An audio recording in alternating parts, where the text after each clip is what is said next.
Rider by Federico Zuccaro is a drawing 19 centimeters high and 14.4 wide, dating from around 1570. It is framed.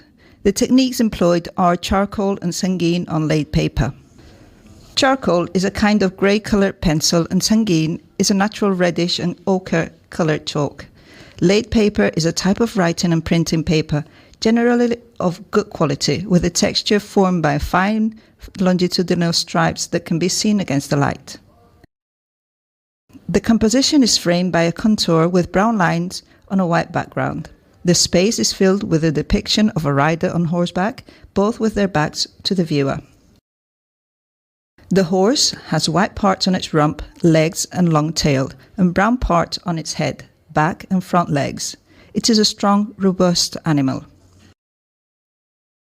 The rider wears long trousers and a high-neck shirt with white sleeves in the style of the 16th century. He is not painted, only outlined in charcoal, with a slightly undefined face and a relaxed posture, not holding on to the horse. On his head, the rider wears a typical hat of the time with feathers, which is cut off by the line that frames the drawing. The artist uses the foreshortening technique, which seeks to represent the rider and his horse in a three-dimensional perspective to give the illusion of depth. This technique was extensively studied and developed during the Renaissance, a key period of the evolution of perspective drawing. Federico Zuccaro was a highly influential 16th century Italian artist. He was born in Sant'Angelo in Vado, near Urbino, in 1542, and died in Ancona in 1609. He was a painter, architect and writer, and was known for his Mannerist style. Mannerism moved away from the rules of balance and proportion of the Renaissance, seeking more complex and asymmetrical compositions. He painted frescoes in emblematic places such as the Villa d'Este, the Pauline Chapel in the Vatican, and the monastery of El Escorial in Madrid.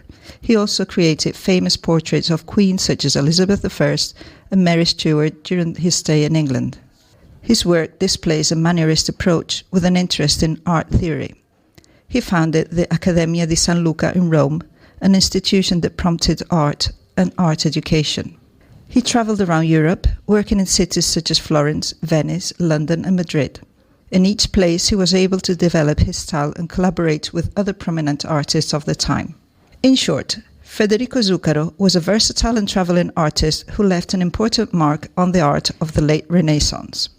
The artist learned from his older brother, Taddeo Zuccaro, in Rome, collaborating on important decorative projects such as those for the Vatican and the Palazzo Caprarola.